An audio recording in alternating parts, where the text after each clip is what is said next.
Good evening, ladies and gentlemen. My name is Leigh Maingard. I'm the CEO of Intersect Sectional Title Services. Welcome to this fourth training session. We're having monthly training sessions for our trustees and owners. For those of you that have joined us in the past, welcome again. And for those that haven't, welcome. And I hope you find this a worthwhile hour to spend. Just some housekeeping. Everybody's on mute. If you have any questions during the session, please feel free to put it in the chat box. The session is not going to be longer than an hour, so I'm sure that we'll be finished within that time, and any questions that come up, I can then deal with them after the fact. So tonight we're going to talk about meetings in sectional title schemes. We're going to talk about the inaugural meeting, annual general meetings, special general meetings, and then also the trustee meetings. And then we'll follow through with the processes, the agenda of each meeting, the quorum for a meeting, proxies, and then voting. And then also at the end, we'll just quickly discuss who can actually call for a meeting.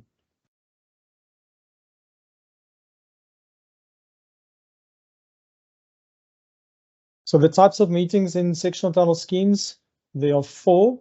Your first general meeting, or also known as the inaugural meeting. Then you've got your annual general meeting, your special general meeting, and your trustee meetings. Any meeting that's not an annual general meeting is called a special general meeting. So it doesn't need to be a meeting that involves a special resolution or unanimous resolution, but we'll get to that at that point.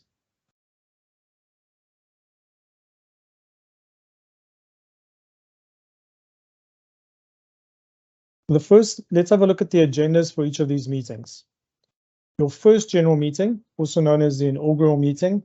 So any scheme, any body corporate will only have one of these meetings. This is the very first meeting of the scheme, and it must be called by the developer within 60 days after the first transfer. So just as an example, if there's a scheme that's developed by a developer of, let's say, 50 units, and the developer sells the first unit to somebody else, then the body corporate is now in play, and the developer now has 60 days to call the first meeting. So the agenda of the first general meeting, the inaugural meeting, naturally will be very different to at the annual general meeting, which we'll get to later. Excuse me. Let's have a quick look at what the inaugural meeting must include. Policies of insurance. This is the insurance value or the insurance replacement value policy, which normally gets carried through to the body corporate. It's ceded to the body corporate, and the developer would have this in place irrespective of the body corporate being in place or not. It's just a natural thing that they would have. And the developer would have gone through the process of getting somebody to value the scheme and to then decide on what the replacement value would be for the scheme. They must produce the anticipated income and expenses, which effectively is a budget. They must also produce an account of revenue and expenditure from the date of first transfer.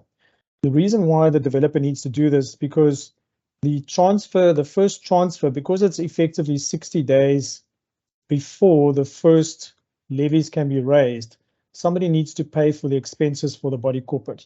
So it's very, very important that the developer keeps exact records of whatever money they've spent, because ultimately this money that he spends during that 60-day period must be reimbursed to the developer.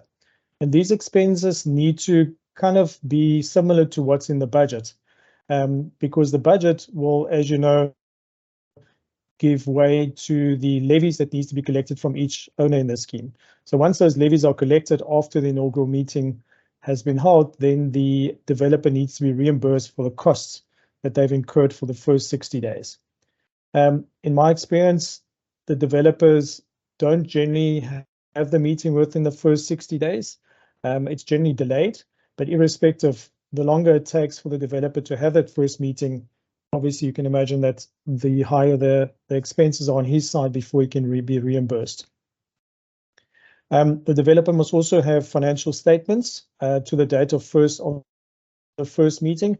Effectively, management accounts, it can't be annual financial statements because there is no year or annual year that has passed. So it's normally management accounts, and the management accounts will effectively have all the income and expenditure that the developer has incurred during the first 60 days.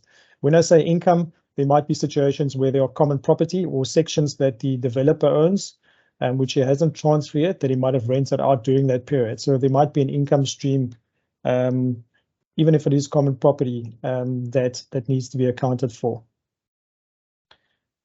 And then at this meeting, any contracts that the developer has entered into, like for instance, the insurance policy that we've talked about. Other examples of contracts will be security services, cleaning services, the lift services. There might be access boom or other contracts, gardening contracts in place. At this inaugural meeting, the developer must produce those contracts to the members present at the meeting, and they need to then approve the session or effectively take session of those contracts.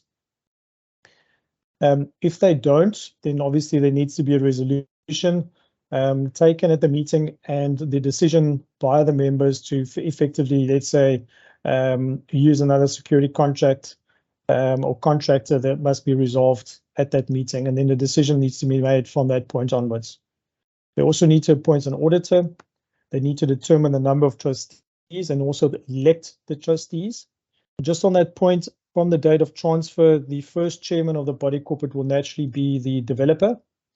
The developer does not need to remain the chairman once the inaugural meeting has been held, but you will find that developer normally has quite a lot of interest still in this scheme. He might not have sold out the entire development. So you will find that the developer generally wants to stay on as a trustee or even as the developer. And then also part of that meeting will be restrictions and directions imposed on the incoming trustees.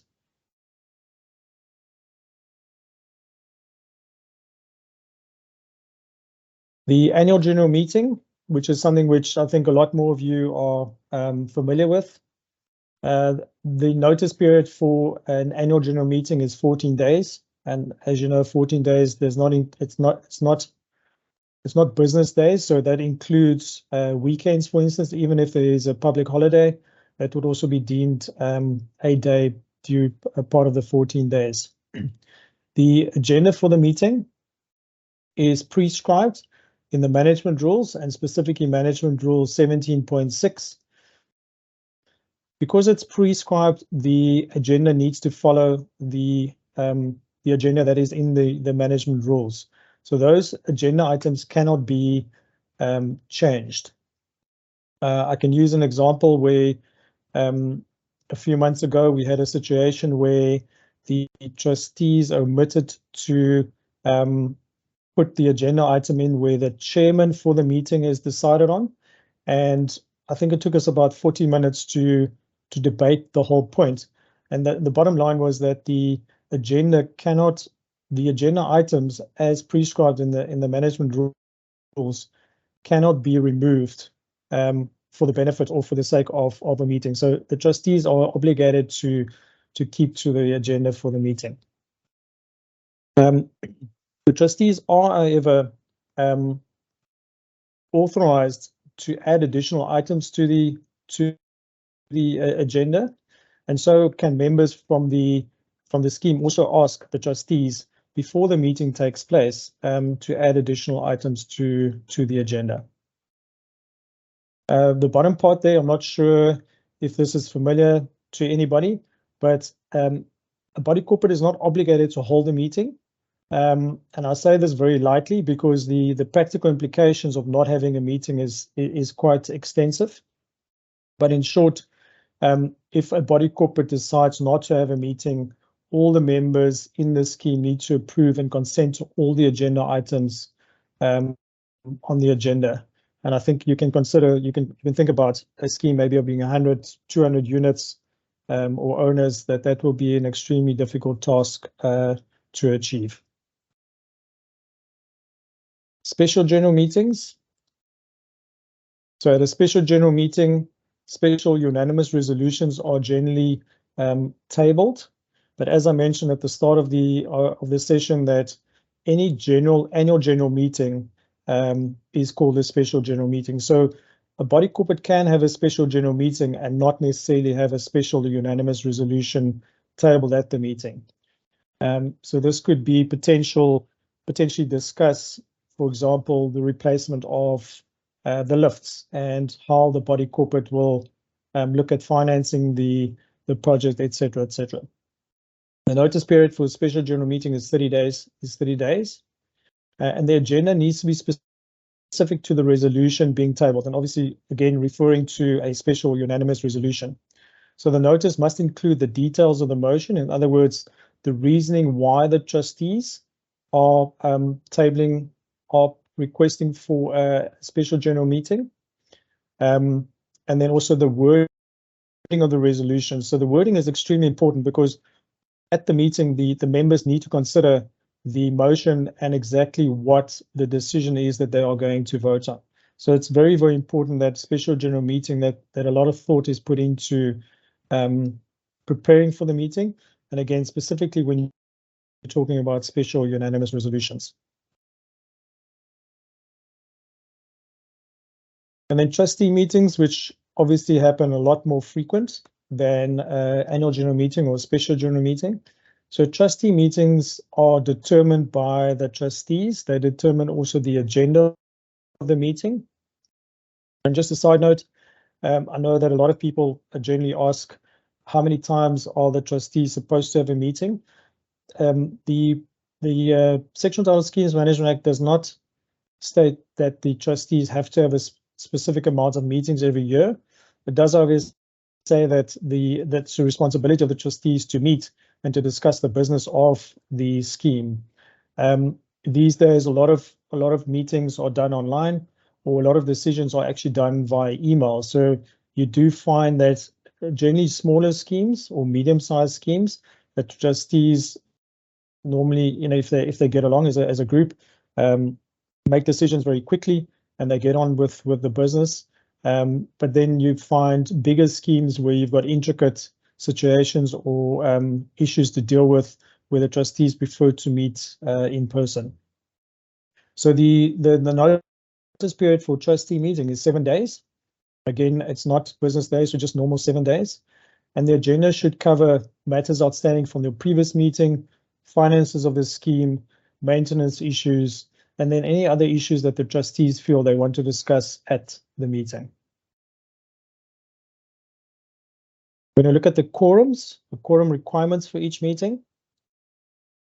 So for an annual general meeting, the requirement to have a meeting is 33.33%, or a third, in participation quota value. So this is not like in the old days where you needed a certain percentage of the number of units present.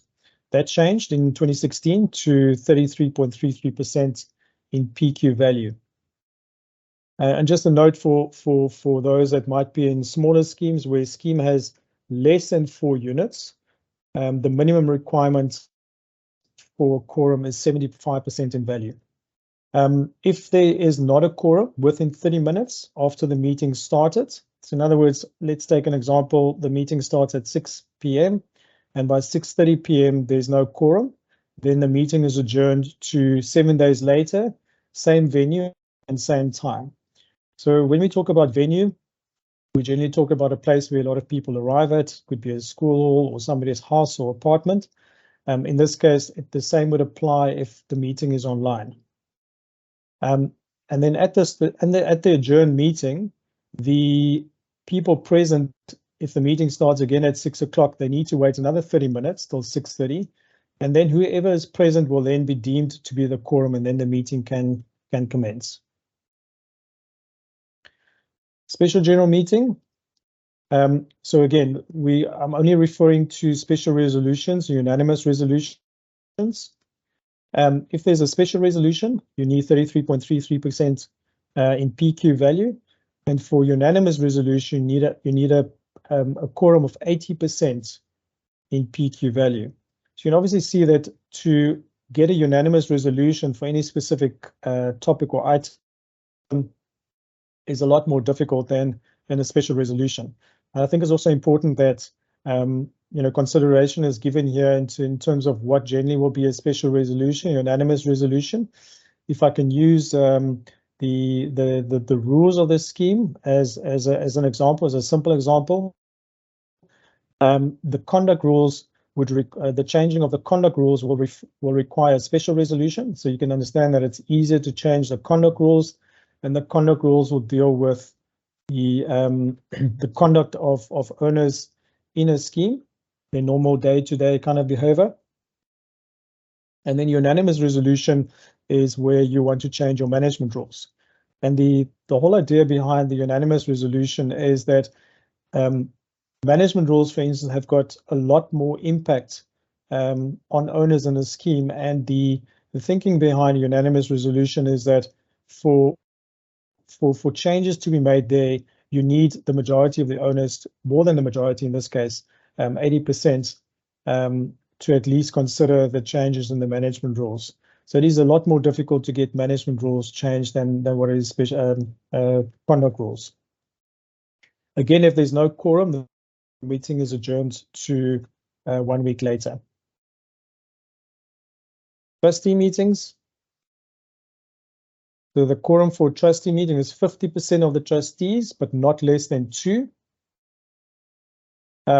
If the quorum is below the number required, the trustees may proceed to appoint, but only to appoint alternative trustees or to call a general meeting. I must say, in all my years in sectional title, I've never seen a trustee meeting actually proceed only for either of those two items. If there is no quorum, the trustees present may discuss the matters on the agenda.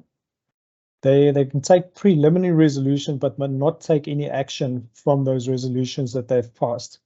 They then need to, at the next trustee meeting, table the resolutions that they've made at that meeting, and then all the trustees must approve those resolutions taken, and only then can those resolutions be implemented.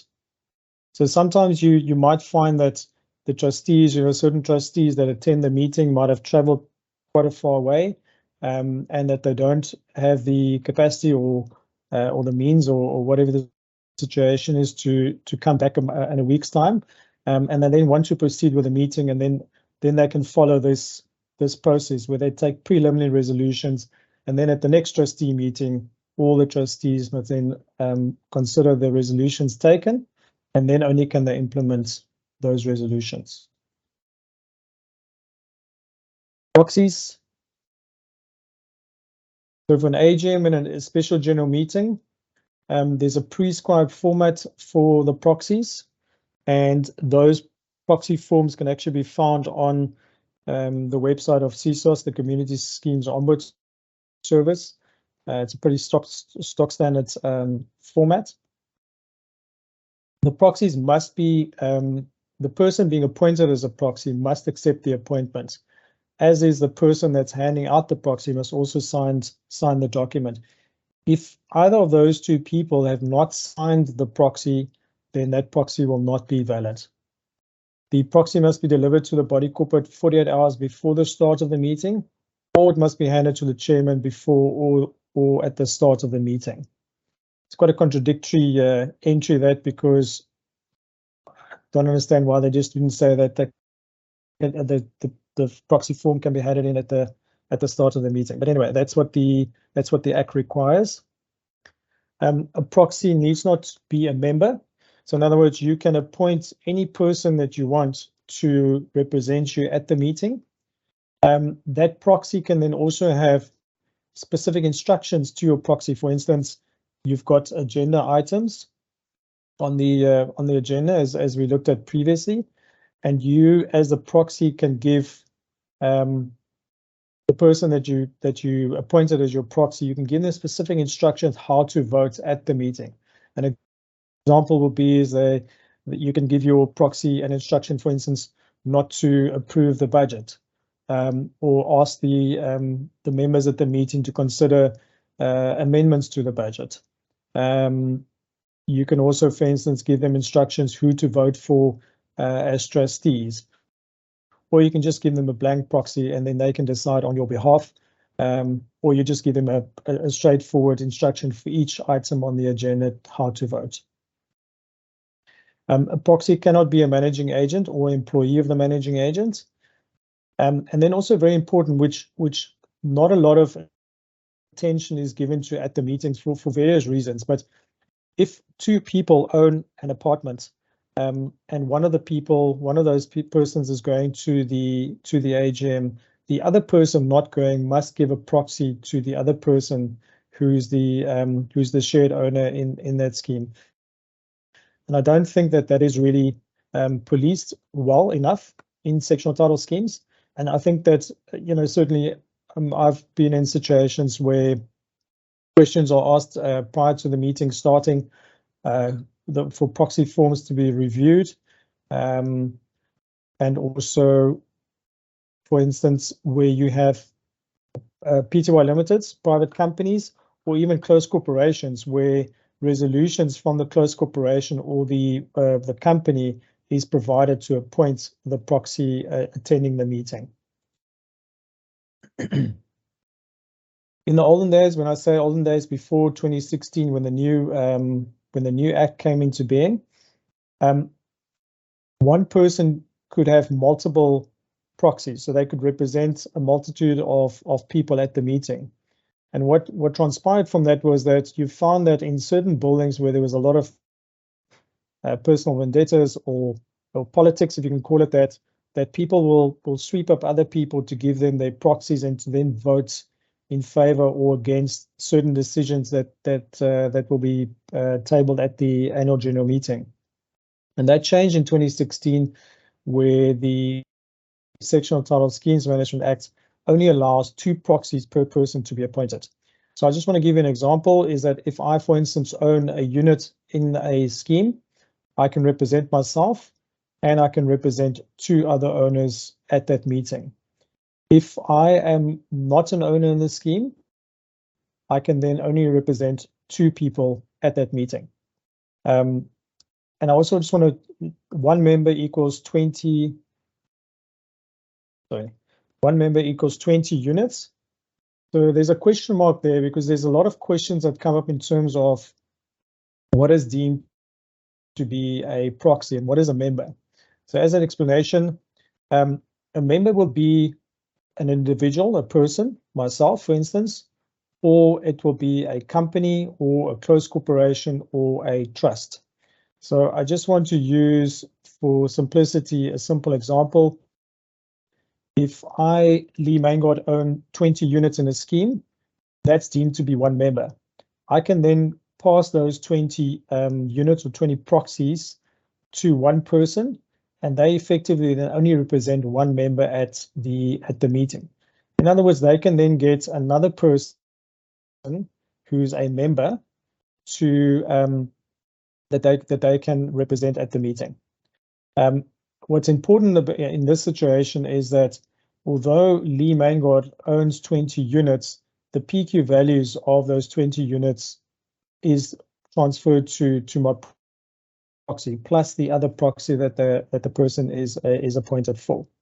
In contrast, if I, Leigh Maingard, owns 20 units, Leigh Maingard, let's call it Leigh Maingard Enterprises, owns 10 units, and Leigh Maingard as an individual owns 10 units. In that case, there will be 2 members. And if those 20 units with 10 belonging to Leigh Maingard and 10 belonging to Leigh Maingard Enterprises given to one person, then that person can only represent those 2 members. So they're not entitled to represent anybody else. And then the last point on that slide, it's more question, handing out of proxies during the meetings. What we do find a lot in the industry is that people that are unable to attend the meeting, they want to give their proxy to somebody, but they don't necessarily know anybody else in the scheme, or the person that they might want to hand their proxy to can't attend the meeting. So what they generally do is they say that they appoint the chairperson. The problem with that is, again, if the chairperson is in fact an owner, then yes, they can represent themselves, but the chairperson can then only represent another two proxies handed over to them. So what you then have is that you have a whole bunch of proxy nominations in favor of the chairman, but the chairman's not entitled to have more than two proxies. So those proxies effectively fall away because you can't now hand it over to somebody else.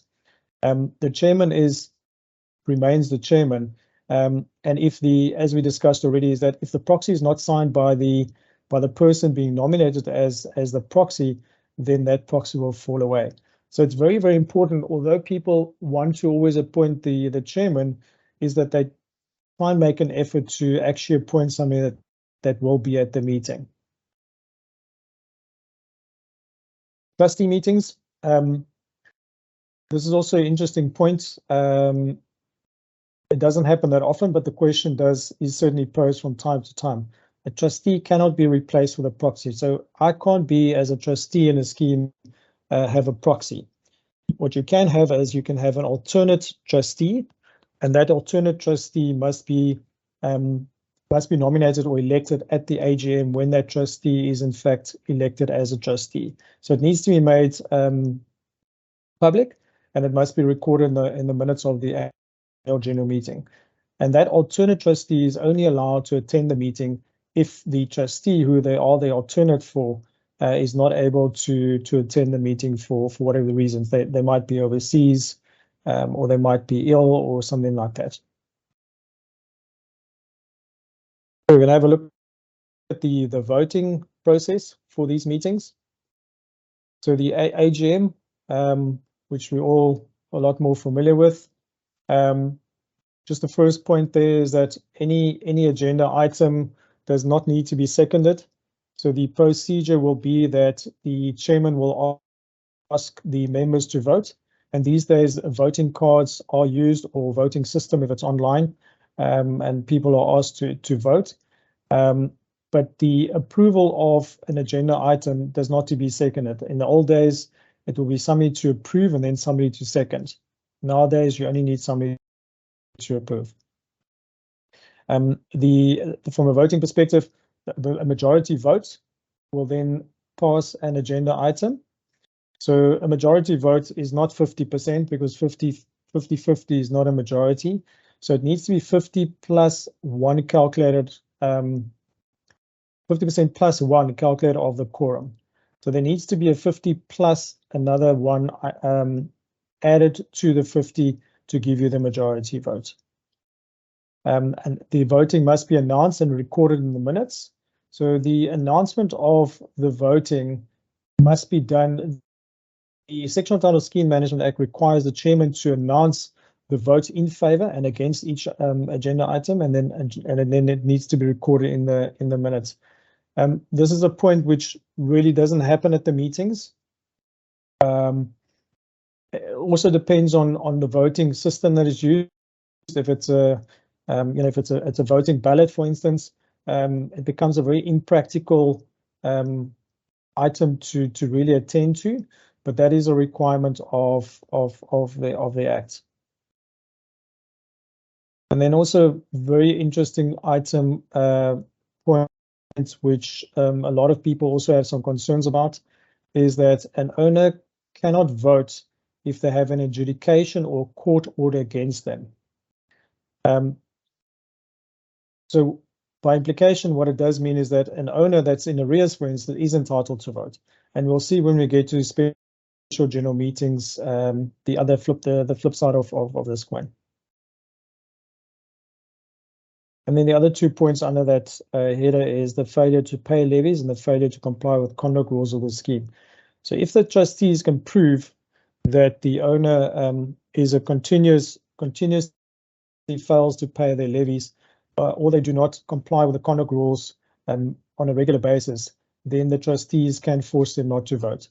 But the main thing here is that if you have an adjudication order or court order against you, then you cannot vote at an annual general meeting. Special general meeting. So again, we're not talking about a special general meeting that is just anything other than a general meeting. We're talking about special general meeting where you've got special resolutions and unanimous resolutions that are being tabled. So the voting process here is that special resolution, 75% of your quorum in PQ value and unit numbers must be achieved.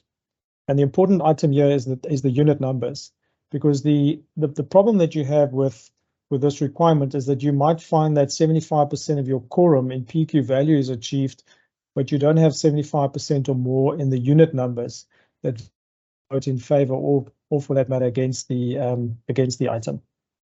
And the answer to that is, for those that might ask, is that if you don't achieve both, then you can't pass the resolution.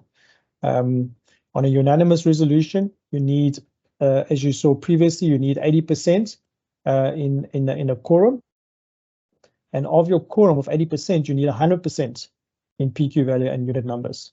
So you might have one person that, let's say, for instance, has a storeroom of 5 square meters, voting against voting against a unanimous resolution being tabled, then that resolution will unfortunately not pass.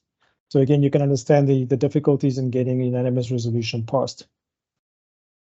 And then this is the comparison that I want to make to the AGM. So where you have a special general meeting with special or unanimous resolutions to be passed, members with orders against them may in fact vote. So it's not a case where you've got an AGM. And again, the reasoning for this is that special resolution, unanimous resolutions have a much bigger impact on owners in the scheme. And the thinking behind this is that when it's going to affect a person directly, then they should have a say in voting for or against a specific resolution. And then just at the bottom, you do find, not a lot, but you do find bodies corporate that own sections. In the case of resolutions, special unanimous resolutions, the body corporate is obviously not considered for any voting. So their votes would need to, or their sections need to be removed from the PQ calculations, which indirectly means that every person will have a bigger PQ value in the scheme because of the body corporates that's being removed. Trustee meeting. Trustee meeting, each trustee has one vote, irrespective of the number of sections owned. So for instance, if I've got 10 units and the chairman's got 1 unit, my vote is, well, the chairman's vote is as powerful as my vote is. So it's got nothing to do with how many sections are owned in the scheme or the PQ value of my ownership. The chairman has a casting vote if there's a stalemate. So you would only reach a stalemate in a trustee meeting if you've got an even number of trustees. Let's say, for instance, you've got 4 or 6 trustees and 3 vote in favor of whatever the decision is that they need to make, and 3 vote against, then you've got a stalemate. Then it's up to the chairman to make a decision on how that situation will be resolved. And it's not a great situation to be in, because effectively the chairman is going to be put in a position where he's going to have to make a call, and the chairman already has made a decision either against or for whatever the decision is that they're going to make. So you can understand that having an uneven number of trustees is a lot more favorable for any decisions, because you'll always have a majority vote. For instance, if you've got 5 trustees, 2 in favor or 3 in favor or 2 against, you'll always have a majority vote in favor or against a specific decision. And then just I skip that one.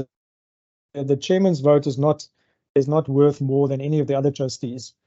Naturally, where you've got an uneven or a stalemate situation, that's where the chairman's got a casting vote, but it doesn't necessarily mean that his vote is more powerful, has a lot more, has more worth, especially where you've got an uneven number of trustees. Right, so this little section is who can actually ask for meetings or request for meetings. Generally speaking, people just assume that it's the trustees, but that's actually not the case. Members are entitled to request certain meetings. So we can have a quick look at the situation here. So who may call an annual general meeting? Naturally, we know that it's the responsibility of the trustees ultimately. But who may call a meeting other than a trustee? So see point 2 there, members entitled to 25% of the total quotas of all sections, or the holder of mortgage bonds over not less than 25% in number of all the primary sections. So I'm going to deal with that item first. In my 23 years in sectional title, sorry, 28 years in sectional title, I've never seen banks write a letter to the body corporate wanting to call for a meeting or call for an annual general meeting. What we have certainly seen in the past is where members entitled to 25% of the total quotas of all the sections have actually asked the trustees to call an annual general meeting. Now, the only reason why this would happen is when a body corporate or the trustees continuously fails to call an annual general meeting.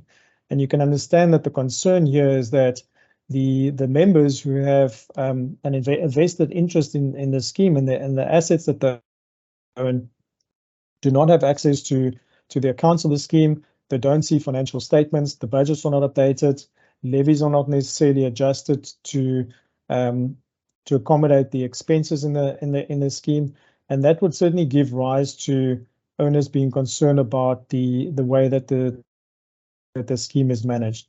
So in this case, what would need to happen is that if that requirement is met, the owners would need to sign a document stating their names, their sections that they own, so that the notice that is then sent to the trustees to call the AGM can actually calculate and work out if the 25% has been met.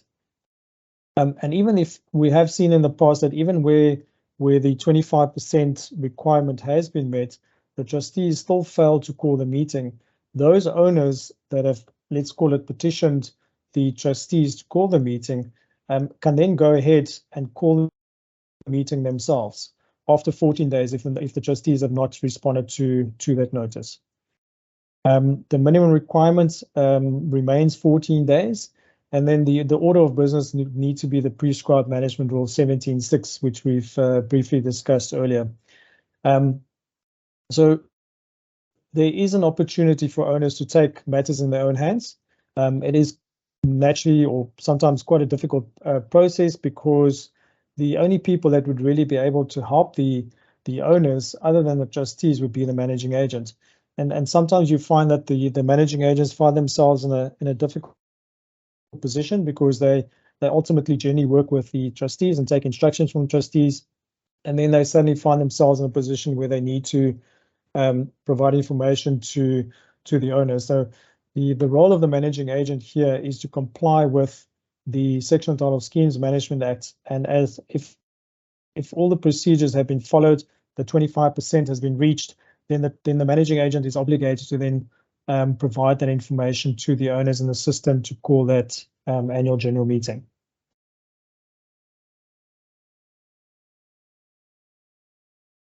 We may call a special general meeting. Again, the trustees of the scheme, whenever they feel the need to call that special general meeting. But again, who else can call a special general meeting other than trustees? So we'll have a look at those 2 points. Again, you have members having in total 25% of the PQ value in the scheme. So again, if owners feel that they want to have a special general meeting to discuss something specifically with the rest of the members, or to propose a resolution for the members to consider, then they need to comply with that 25% of the PQ value. And then the third point, the holders of mortgage bonds not less than 25% in number over primary sections. You can see that the requirement there is a little bit different than at the AGM. So it will be holders of mortgage bonds not less than 25% in number over primary sections. So in other words, simple example, if you've got 100 primary sections, and a primary section is the livable section, so that would not constitute a section that is, for instance, a storeroom or a garage. It must be a primary section, and the primary section will be the livable unit, the actual apartment itself. So that could sometimes be problematic for bondholders. But again, in my experience, I've never seen a request like that come through. So we move back to the owners asking for the special general meeting. It must be done in writing and signed by all the members that make up that 25% in PQ. And it must be presented to the body corporate or the trustees. And again, if after 14 days no notice has been sent by the trustees, then the members, all the bondholders may proceed to call that meeting. And when they call that meeting, it's extremely important that the agenda is specifically put in the notice of the meeting and what the purposes of the meeting, and if there are resolutions that needs to be tabled or they feel that they want to table, that the resolutions are explicitly explained and the reasoning put behind that, so that the members can obviously consider whatever the resolution is that they want to call. So the notice here would still be 30 days, as we mentioned earlier, but the only time when they can proceed is after 14 days that the trustees have not followed out their instruction. And this we have seen in the past. It becomes quite a contentious point, purely because the people that want to apply this, the calling of the special general meeting, the 25%, is where the people that sign, it's not clear who they are and if they actually got the right to sign on behalf of a certain person or themselves for that case. An example here would be if it's a Pty limited company, that the resolutions are actually supplied to the trustees or the managing agents. And then the trustee meeting, any trustee may call for a trustee meeting. It doesn't have to be the chairman. Any trustee can call the meeting. They need to comply with a notice period, which is 7 days, unless they deem the meeting to be extremely urgent, then they can call it for in a shorter period. And then the agenda for the meeting obviously must be provided to the rest of the trustees when they call for that meeting. All right, that's the end of the slides. I'm going to have a look and see if there's any questions. Let's have a quick look.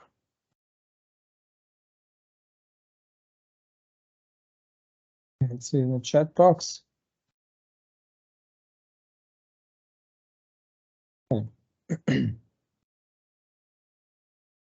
Okay, so there's a question from Tatiana. Are joint owners counted as 1 vote or 2 votes? The answer is 1 vote, Tatiana.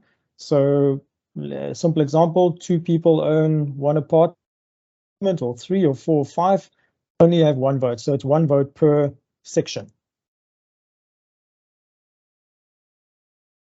Iman says, in terms of a trust, would one of the trustees need to provide a resolution? So Iman, the requirement here is the same as a Pty limited, for instance. If you've got a Pty limited with 5 directors, the other 4 directors would need to sign a resolution where they appoint the other director as a proxy. So the same would apply to a trust where the trustees of the trust would need to sign a resolution where they appoint the proxy to attend. So it can't just be 1 person, because if the trust consists of more than 1 person, which I'm generally sure it is, all the people that are trustees would need to sign that document. Iman asks again, would an AGM or special general be allowed if not held in a building? Meaning, could it be held in the complex gardens courtyard? Yes, it would still be valid, Iman, purely because I would assume on this basis that the manner in which the meeting is called, I think that's the most important part. It doesn't say that it needs to be held in a building. What it does say is that a meeting needs to be held within the magistrate's court, the municipal area in which the scheme is located. So that's the only requirement. So as long as the procedure and the dates and the notice that's sent out to the owners is in order, then it should be fine. Tessa, you started asking a question there. Marie asked, can we vote on a resolution at an AGM or only at a special general meeting? Marie, the resolution, I'm assuming you're talking about a special or unanimous resolution. So you can put a special or unanimous resolution into an AGM. What you would do is that you would add an agenda item to the meeting, but you would need to comply with the notice period for a special general meeting. So although you are going to have an AGM, you're still going to send out a 30-day notice period, and you will then in that agenda will be your resolution that you want to try and pass. Okay, Tessa, can agendas for an AGM be changed just before the meeting, for example, within a few hours? So Tessa, what generally happens, as you know, the AGM is sent out 14 days, at least 14 days before the meeting. What happens at the AGM itself is that one of the agenda items is to approve the agenda. So under that specific point at the AGM, then you can change the agenda to add additional items if it hasn't been done before the time. But as I mentioned in the session, is that you can't remove agenda items from the prescribed management rules agenda items. So you can add items to it. Okay. All right, guys, I haven't got any more questions. You're more than welcome to send me an email separately. Mila, you've got a question. Mila, if you can maybe type it out in the chat box.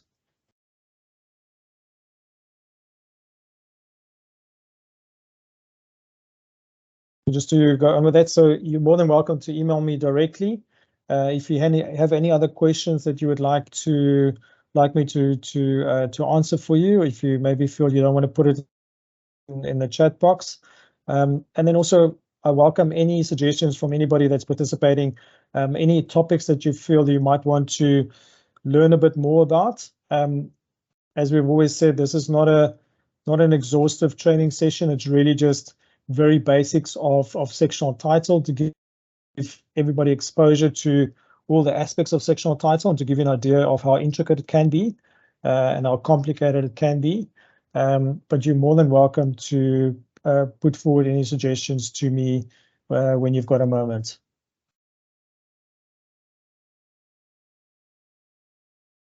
All right, so if there's no more questions, what we will do is we will circulate the slides as well as the recording to everybody.